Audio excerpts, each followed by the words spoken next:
Merci. Une fois de plus, bonjour à toutes et à tous. Comme vous le constatez, je vais devoir arborer une nouvelle casquette ce matin. Vous êtes habitués à me voir comme coordonnateur de cette activité, mais c'est sous la casquette de conférencier que je vais parler ce matin. Je vais beaucoup parler en m'appuyant sur l'expérience comme intervenant des milieux. Je voudrais aussi surtout parler ce matin sous le couvert de M. Jacques Pouliot qui est là avec nous. Il est un éducateur psychosocial et le superviseur, le coordonnateur des travailleurs des milieux.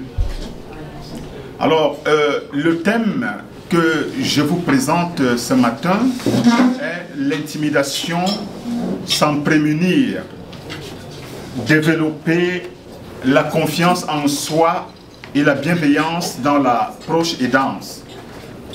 Depuis 2010 jusqu'à ce jour, le problème de la maltraitance envers les aînés continue de faire l'objet de plusieurs campagnes de sensibilisation et des plans d'action.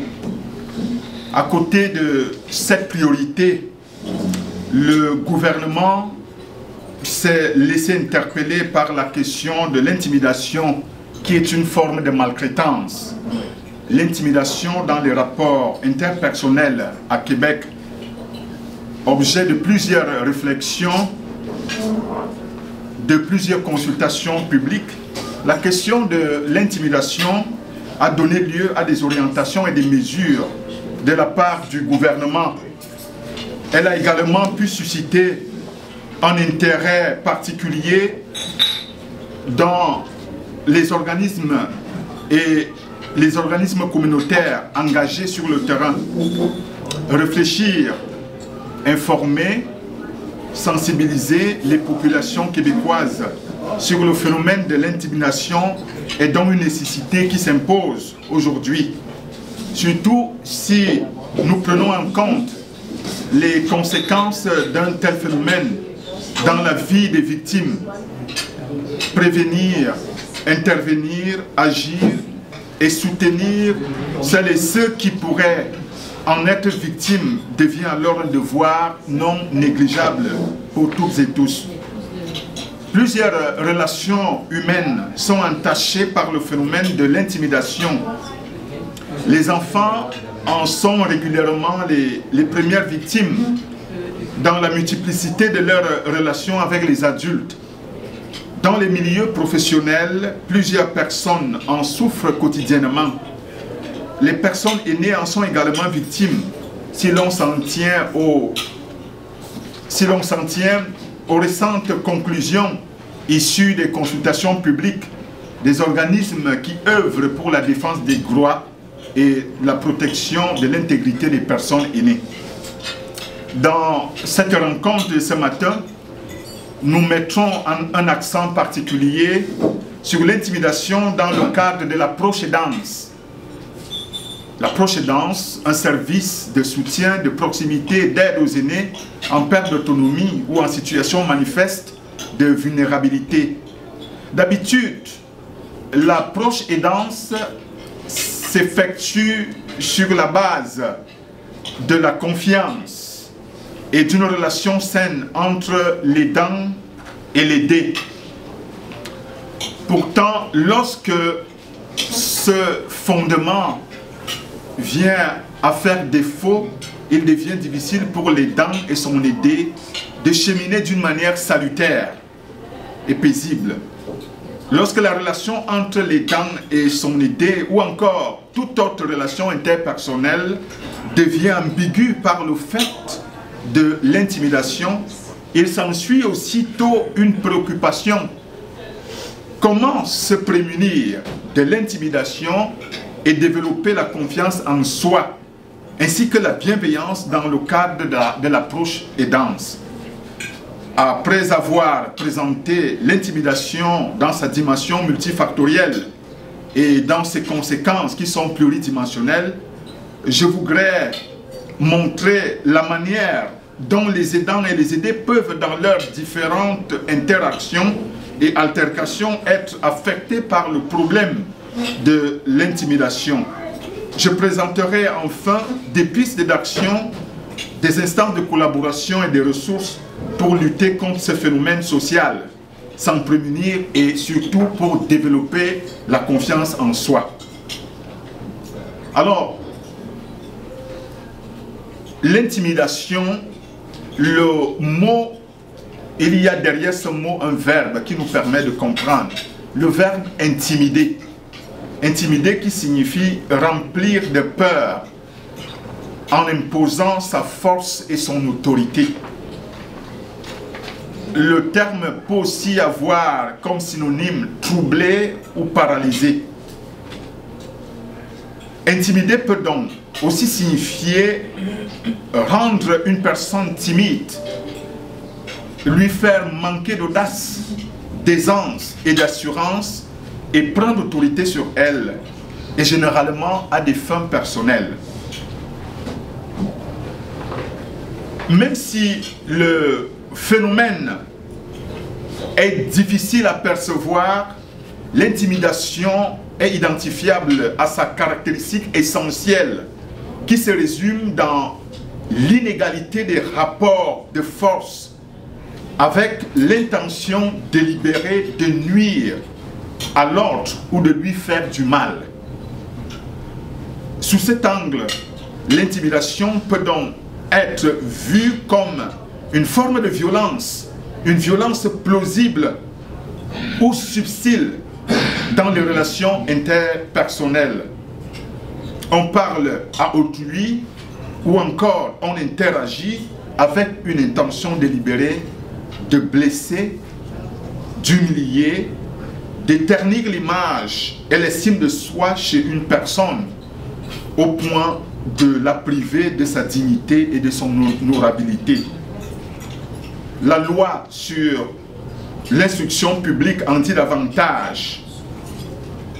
Cette dernière considère comme intimidation tout comportement, parole, acte, geste délibéré ou non, à caractère répétitif, exprimé directement ou indirectement, y compris dans le cyberespace, dans un contexte caractérisé par l'inégalité des rapports de force entre les personnes concernées. Concrètement, il y a une gamme de comportements à travers lesquels se manifeste clairement une situation d'intimidation. Il y a les insultes, des paroles désobligeantes, l'exclusion sociale. De tels comportements peuvent se produire dans toutes les relations, qu'elles soient basées sur la confiance ou non. De plus, celui qui intimide peut consciemment ou non céder facilement à la maltraitance, à une manipulation perverse narcissique. Nous y reviendrons plus loin. Celui qui intimide devient un manipulateur en usant de sa position de force et de son autorité contre une personne fragile ou vulnérable, au fin de tourner la relation à son avantage. On voit donc que même si ces concepts, intimidation, maltraitance, manipulation, ne sont pas superposables et ne disent pas exactement la même chose, les phénomènes en question peuvent se rejoindre à un certain niveau de relation, d'interaction ou de comportement. Dans certains cas, l'intimidation peut présenter des éléments similaires à ceux présents dans une situation de maltraitance ou de manipulation. Une typologie d'intimidation permet de mieux cerner le phénomène dans ses différentes manifestations. Il existe donc plusieurs types d'intimidation. On distingue 4 types d'intimidation dans les relations interpersonnelles. L'intimidation physique, l'intimidation verbale, écrite ou par image. On parle aussi de la cyberintimidation, on parle aussi de l'intimidation sociale. L'intimidation physique elle est souvent manifestée dans la relation et l'interaction avec les enfants. Certains parents exercent de la violence sur leurs enfants pour les plier à leur propre volonté. Dans certaines cultures, certainement pas la culture québécoise, cette violence sur les enfants est souvent considérée à une fin pédagogique, éducative, même si elle peut avoir des conséquences graves à court, à moyen ou à long terme. Il y a l'intimidation verbale. Elle peut être verbale, écrite ou par image. C'est une des formes les plus courantes de l'intimidation. Ce qui est mis en relief ici, c'est l'usage de la parole ou de l'écriture. C'est la manière de communiquer. Tout comme les actes, il faut comprendre que les paroles, les écrits signés ou anonymes, les images peuvent blesser, peuvent humilier, exclure, créer un sentiment de peur et d'angoisse. L'on retrouve ici une vaste gamme de comportements, les insultes, les menaces, les commentaires désobligeants, les moqueries, l'infantilisation ou la discrimination, comme je venais de le dire plus haut. On parle également de la cyber-intimidation. Cette forme, la cyber-intimidation, est davantage développée dans les espaces de communication numérique et les médias sociaux aujourd'hui. Outre les possibilités d'information, de formation et de divertissement qu'il offre, il faut savoir que l'outil Internet est aussi le lieu de comportements virtuels inappropriés, dont certains peuvent être considérés comme intimidants. Des personnes malveillantes publient sous le couvert de l'anonymat des posts ou alors des messages, parfois à caractère injurieux ou diffamatoire. Ces personnes exercent une cyberviolence en utilisant le courriel, le téléphone cellulaire, les messages et textes et les sites internet pour menacer, pour harceler, pour embarrasser, pour ternir une réputation. Bien que l'on parle aujourd'hui d'une fracture numérique chez les aînés, il est aussi vrai que la plupart d'entre eux, la plupart des aînés, usent des moyens de communication numérique et des médias sociaux. Ce faisant, ils peuvent être exposés à des contenus intimidants, propagés à travers les réseaux sociaux et le numérique. Ils peuvent subir de l'intimidation en recevant des courriels qui laissent croire qu'ils sont en insécurité. Dans ces espaces, il est possible de croiser des messages intimidants dont certaines peuvent aller jusqu'à inciter au suicide. La publication des photos intimes, embarrassantes ou compromettantes d'une personne, la publication des informations confidentielles, des propos diffamatoires et des courriels haineux sont tant de comportements qui participent de la cyber-intimidation. Il y a enfin l'intimidation sociale. Cette forme se distingue par des paroles ou des actes posés dans l'espace public aux fins de dénigrer, de discréditer, d'isoler ou d'exclure. Bref, ces différents types d'intimidation sont des comportements observables dans plusieurs types de relations, que ce soit des relations basées sur la confiance ou non, la famille, la vie conjugale, l'école, les milieux professionnels, etc. Ils peuvent également se manifester dans les rapports intergénérationnels. Il y a donc des facteurs à risque de l'intimidation qu'il convient de prendre en considération. Mais avant d'y aller, je voudrais qu'ensemble, nous regardions une petite vidéo de quelques minutes qui nous permet de comprendre les types d'intimidation.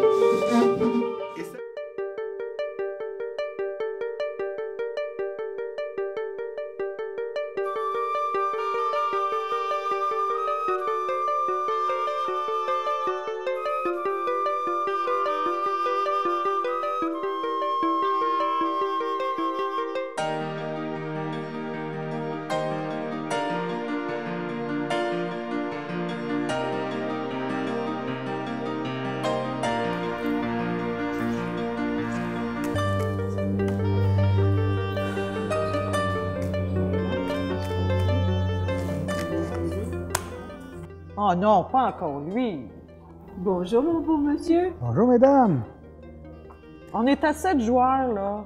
Je vais juste regarder. Ben, dites pas un mot. Hey, si les autres peuvent arriver... Tabarouette, Normande, que t'es plate. Ben oui, c'est ça, je suis plate. Je suis plate. Donne-nous une chance pour une fois. Quand il va regarder, le petit monsieur... Hey, ils vont-ils arriver? Vos amis, ils sont pas là? Non, mais ils vont arriver, là. Ça fait-tu longtemps que vous êtes ici? Ben, assez longtemps pour reconnaître ton air désagréable. Moi, je voulais juste jaser. Je voulais m'informer des activités nouvelles dans la place. Justement, je Hey, voulais ils vont-tu arriver? C'est beau, j'ai compris.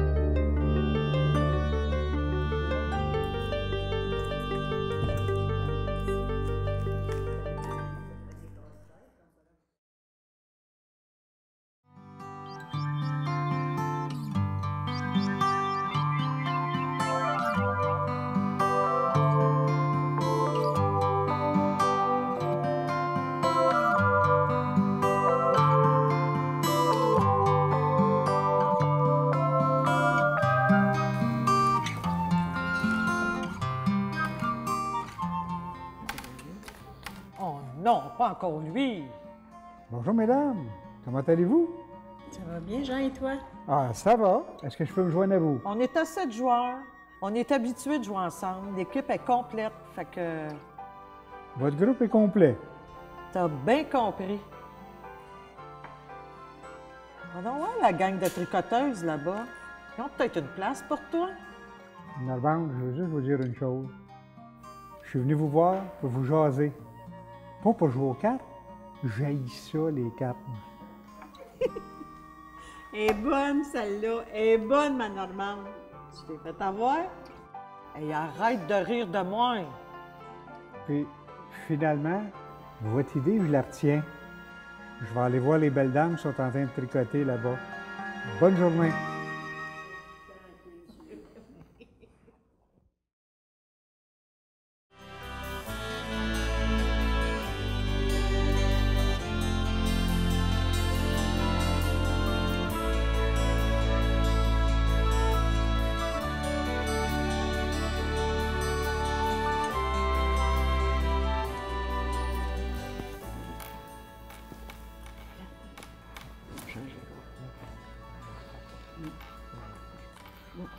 Oh non, pas encore lui. Bonjour, mesdames. Comment allez-vous? Bonjour, Jean. Comment vas-tu? Ça va. Est-ce que je peux me joindre à votre table? On est assez de joueurs. On est habitués de jouer ensemble. Fait que, comprends-tu le message? Je comprends pas, là. Ben c'est facile à comprendre. Je le veux pas. Puis notre table est complète. Non, non, Jean, reste ici. Écoute, Normande, j'apprécie beaucoup notre amitié et nos parties de cartes ensemble. Mais ce que je viens de voir là, ça me choque. Puis je trouve que ça fait plusieurs fois que ça arrive. J'ai comme l'impression que c'est de l'intimidation, puis je suis très mal à l'aise avec ça. Fait que si ça continue comme ça, nos parties de cartes, là, ça va être fini. Oh, hein? De l'intimidation. Ben voyons donc, oui. L'intimidation se manifeste par des paroles et des gestes qui blessent. Les témoins peuvent faire la différence. Exprimez-vous. Les personnes qui intimident utilisent du pouvoir pour avoir le contrôle sur les autres. L'intimidation, c'est un comportement appris et les comportements appris peuvent être changés. L'intimidation existe partout. L'intimidation, ça fait mal. Pour y mettre fin, il faut briser le silence. Parlez-en.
Alors, merci.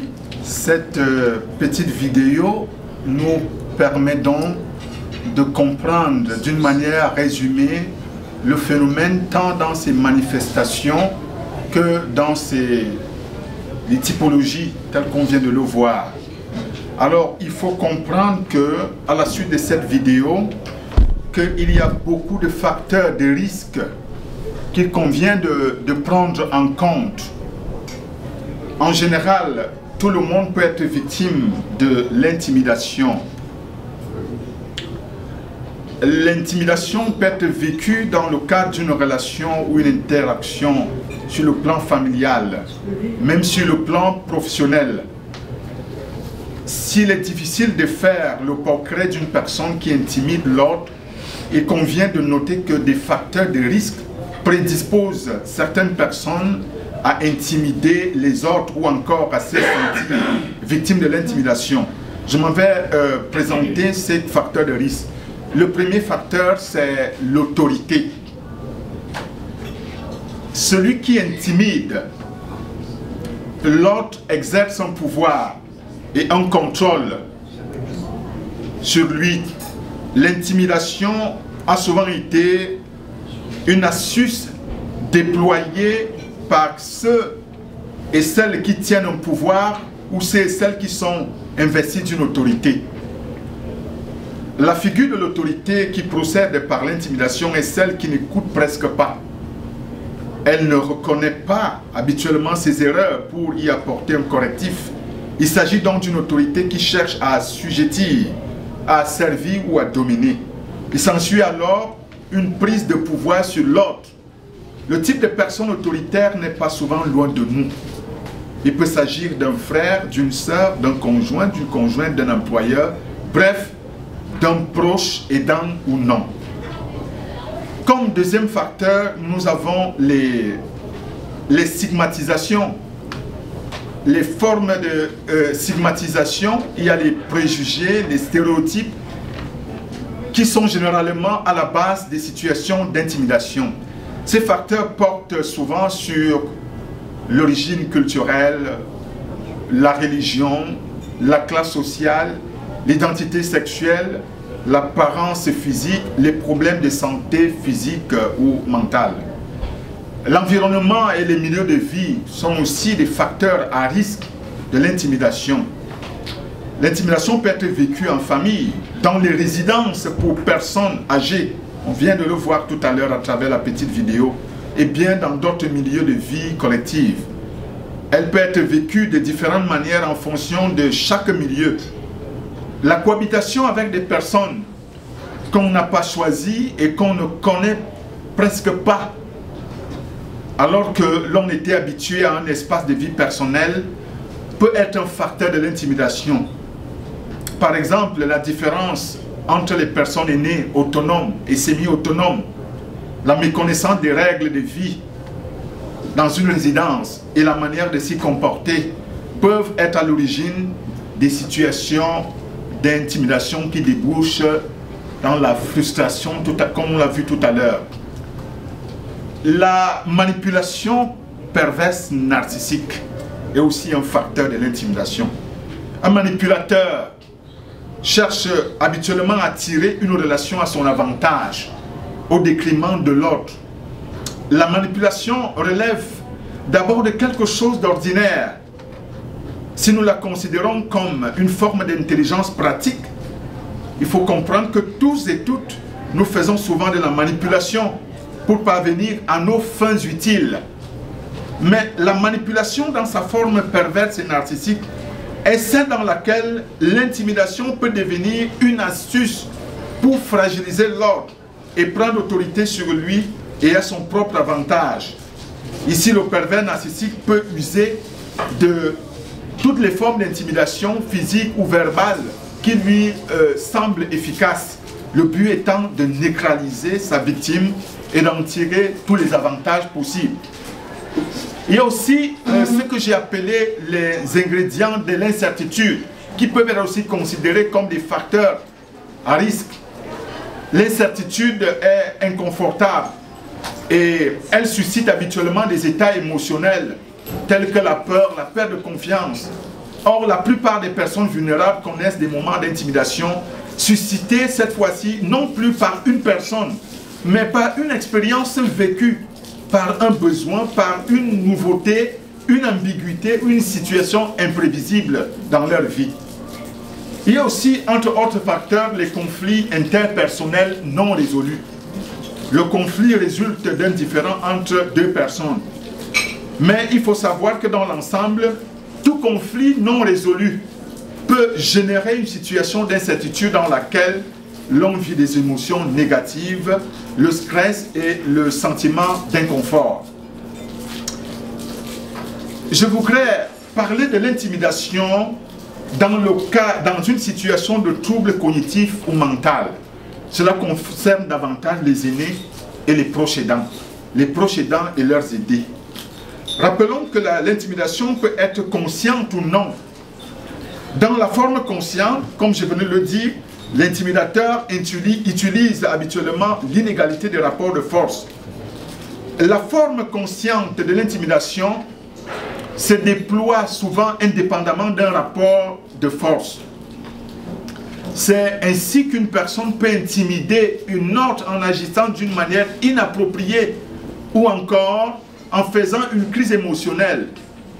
Une autre peut être intimidée lorsqu'elle est aux prises avec des troubles cognitifs ou encore lorsqu'elle a des problèmes de santé mentale associés au vieillissement, aux effets des médicaments, à l'humeur ou à une psychose particulière.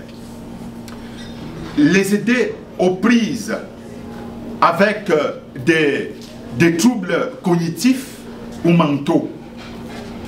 Par troubles cognitifs, il faut entendre un ensemble de symptômes incluant des troubles de la mémoire, des troubles de la perception, un ralentissement de la pensée, des difficultés à résoudre un problème. Il se manifeste habituellement dans les maladies dégénératives telles que l'Alzheimer, la maladie de Parkinson, des traumatismes crâniens avec atteinte cérébrale et bien d'autres formes de maladies dégénératives. Il est possible d'observer un monologue chez une personne aux prises avec des troubles cognitifs ou encore avec un problème de santé mentale. Il s'agit d'une discussion avec un personnage imaginaire. Il est aussi possible de voir des agissements dus à des stimuli invisibles. Ces personnes aux prises avec des troubles cognitifs ou mentaux peuvent facilement être considérées par leur entourage, y compris par leurs proches aidants, comme étant des personnes nuisibles. Le fait de ne pas comprendre leur situation ou même de ne pas supporter cette personne peut pousser leurs proches aidants à poser des actes de riposte qui au final intimident leurs aidés pourtant en situation de maladie dégénérative, de troubles cognitifs ou mentaux. Les proches aidants aussi sont au risque de l'intimidation des aidés. Des personnes aux prises avec des troubles cognitifs ou des problèmes de santé mentale peuvent être à l'origine de l'intimidation d'autres personnes, et ce de façon non intentionnelle. Ces personnes peuvent déformer une réalité, avoir une communication verbale sans réserve ni mesure, ou encore poser des actes de violence, manquer même de pudeur, sans chercher à nuire ou à faire du mal de manière délibérée. Bref, leur comportement inapproprié, allant jusqu'à des agressions verbales ou physiques, ou encore une expression violente des émotions, sont involontaires, occasionnels ou alors répétitifs. Face à cette forme très subtile et déguisée de l'intimidation, plusieurs proches aidants peuvent être sous le coup de la dépression ou encore et peuvent ressentir de l'épuisement tant sur le plan psychologique que sur le plan physique. L'intimidation a des conséquences qu'il convient de prendre en compte. L'intimidation fait vivre une situation particulièrement difficile et engendre des préjudices graves dans la vie de ceux et celles qui en sont victimes, y compris leur entourage. Elle porte une atteinte à leur droit, leur bien-être, leur santé physique, leur santé morale, plus précisément sur le plan émotionnel et psychologique. L'intimidation a des conséquences sociales considérables qui mettent en mal le projet de participation à la vie sociale et de communion intergénérationnelle chère au gouvernement québécois. Les personnes aînées ainsi que les proches aidants qui les accompagnent, leur consacrent du temps et leur apportent leur soutien en sont aussi victimes. Il y a des conséquences psychologiques et émotionnelles. La personne victime de l'intimidation perd habituellement la confiance en elle-même et envers les autres. Elle est paralysée, elle vit dans la peur. Elle est habitée par un sentiment de vulnérabilité et d'impuissance. La méfiance, l'insécurité, le stress, l'angoisse, l'anxiété s'installent. Il est possible que l'intimidé s'enfonce dans une décrète psychologique qui aille jusqu'à la dépression avec des idées et des tendances suicidaires. Il développe alors progressivement une image négative d'elle-même, de lui-même, autant pour moi, une phobie et parfois la haine. Les conséquences sur le plan émotionnel sont aussi notoires. La victime de l'intimidation vit des chocs émotionnels variant entre la colère, la frustration, la honte, la confusion. Par ailleurs, il arrive de voir certains adultes ou même des parents poser des actes d'intimidation qui causent des dommages sur le plan physique et psychologique.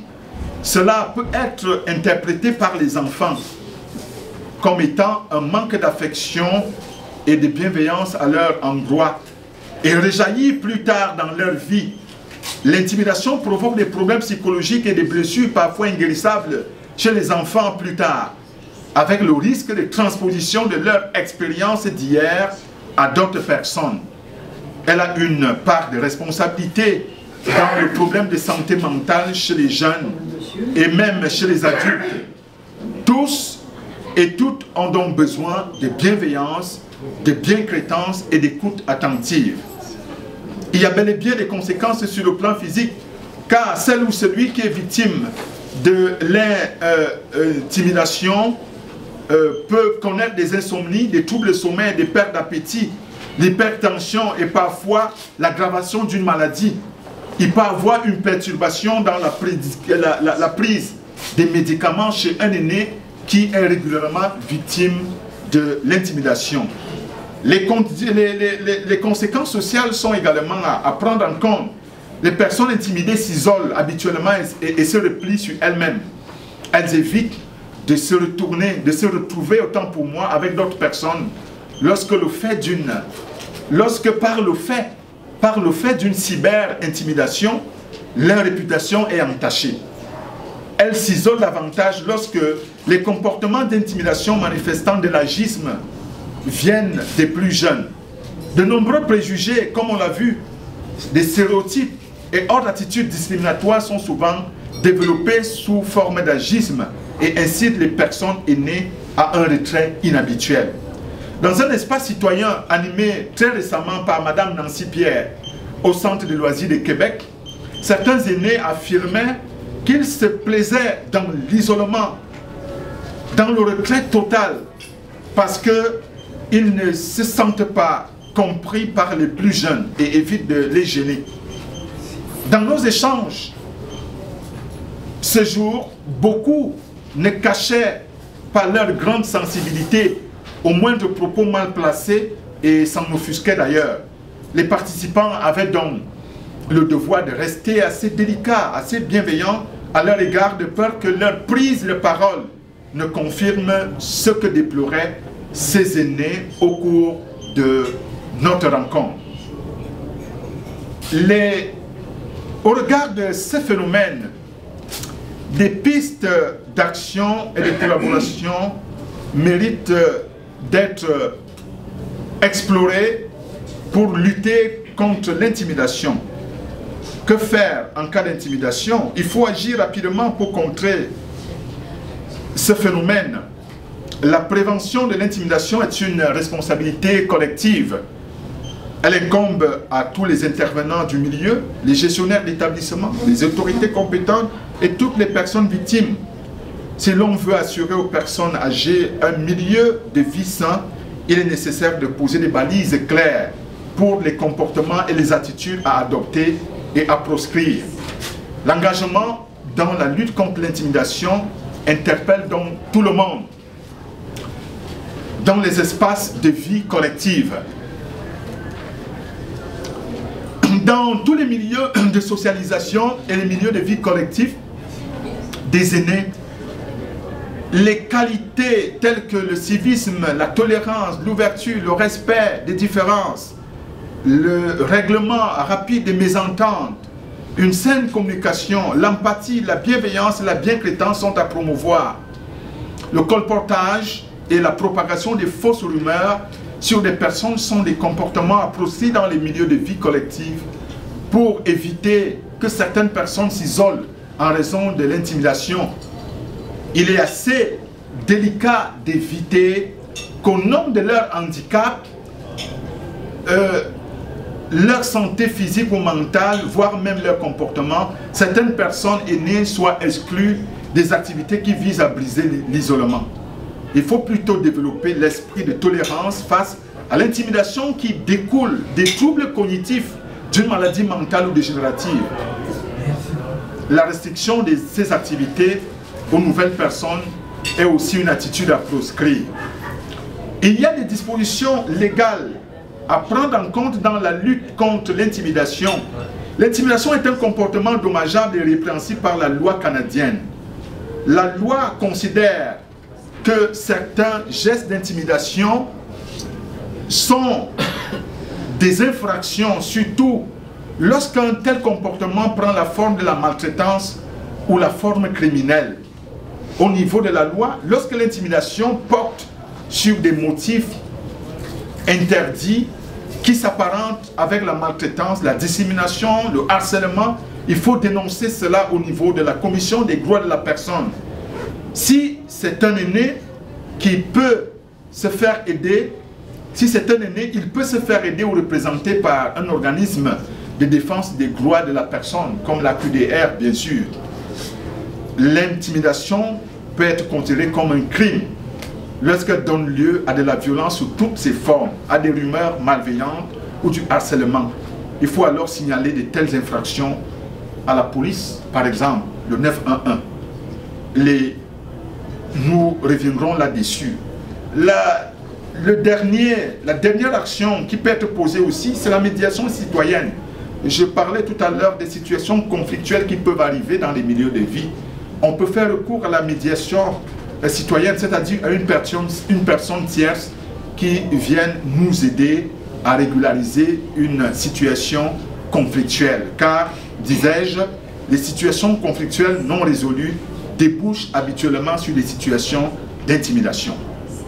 Autre chose, il y a des ressources pour aider. Je ne voudrais pas m'étendre là-dessus. Il faut demander de l'aide. Il ne faut pas avoir peur. Il ne faut pas négliger la situation. Car négliger la situation d'intimidation, c'est banaliser la violence des droits des aînés. C'est aussi permettre que la situation d'intimidation s'aggrave au quotidien. Donc il y a beaucoup, on vous a donné une feuille où vous trouvez quelques ressources. Le service d'urgence, Info Sociale, Suicide Action, le curateur public, la QDR Québec, beaucoup d'autres ressources vous ont présentées. Vous n'avez qu'à regarder votre feuillet. Je passe là-dessus et je passe au dernier point. Un des plus importants de cette conférence aussi, développer la confiance en soi. Au-delà des démarches, des ressources, des actions à poser pour contrer le problème social de l'intimidation que nous venons d'analyser, le plus important est la capacité de la victime à développer la confiance en soi et même l'entourage et toute personne. Rappelons que l'intimidation fait perdre le pouvoir sur soi-même. Elle soumet aveuglément une force ou une autorité extérieure qui sème la peur et fait perdre la confiance en soi dans le but d'assujettir et de faire mal. Pour renverser ce rapport de force et d'autorité, il faut développer la confiance en soi afin de prendre du pouvoir sur sa propre vie, de faire librement ses choix et de surmonter ses difficultés. Car l'intimidation est une véritable entrave à la liberté. Elle est une entrave à une des facultés les plus fondamentales de l'être humain, la dignité humaine. Des personnes vulnérables qui ne jouissent plus de leur capacité cognitive auront besoin de l'aide pour développer cette confiance. Ils ont besoin du soutien et de l'accompagnement par des personnes de confiance pour faire cesser le comportement d'intimidation dont ils sont victimes et développer la confiance. Ces personnes vulnérables ont besoin d'un type d'accompagnement qui leur permet de reconnaître leurs besoins et de développer leur autonomie, d'exercer leur pouvoir d'agir perdu et de regagner petit à petit une bonne estime de soi et d'accroître la participation sociale. Le développement de la confiance en soi est possible pour des aînés qui jouissent encore de leur capacité cognitive. Tout d'abord, elles doivent dénoncer les comportements, les aînés qui jouissent de leur capacité cognitive, disais-je, doivent dénoncer tout comportement d'intimidation auprès d'autres personnes ou des organismes. Nous l'avons vu dans la vidéo tout à l'heure, à travers la dame qui s'est offusquée de voir de façon répétée une attitude d'intimidation. Ceux qui intimident les autres doivent chercher à comprendre leur comportement, leur propre comportement et à les changer.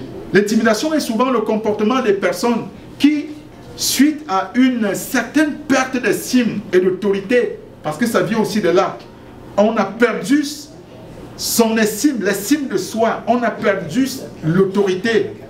Et l'ayant perdu, on recherche une forme de reconnaissance chez les autres, mais d'une manière maladroite, en procédant souvent par une démonstration de force. Parfois aussi, les frustrations, les bouleversements de la vie font recourir à une forme de communication violente à travers laquelle on exprime des états émotionnels et des sentiments. Cette catégorie de personnes aînées est aussi appelée à développer l'estime et la confiance en soi. Cela passe d'une part par la capacité de se réapproprier les rôles positifs dans lesquels l'on se définit mieux, et d'autre part par un engagement à entreprendre un projet significatif et gratifiant pour soi-même et pour son entourage. Les victimes des comportements intimidants et les personnes qui se reconnaissent dans ces agissements peuvent renouer aussi avec les anciennes passions, le jardinage, le sport, la décoration ou encore s'impliquer dans le bénévolat dans les organismes communautaires.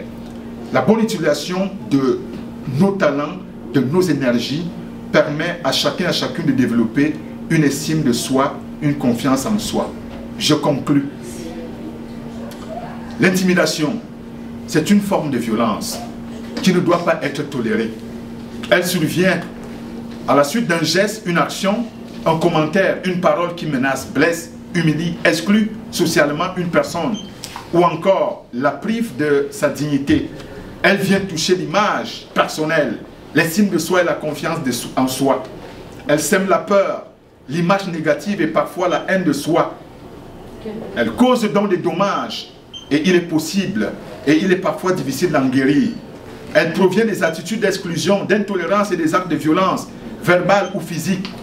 Elle appelle la responsabilité de tous et toutes pour sensibiliser, pour dénoncer et agir afin de laisser place à la bienveillance et la bientraitance. Le développement de la confiance en soi est un des remèdes les plus efficaces à promouvoir. Toutefois, il est important de discerner entre un comportement d'intimidation et ceux qui, sans véritable volonté d'intimider autrui, relèvent plutôt de la mauvaise communication. Car beaucoup de personnes n'ont pas la bonne maîtrise de l'éthique de la communication et peuvent donc être accusés, à tort ou à raison, d'intimidation, alors qu'en réalité, ce n'est pas leur intention. Sur ce, je vous remercie.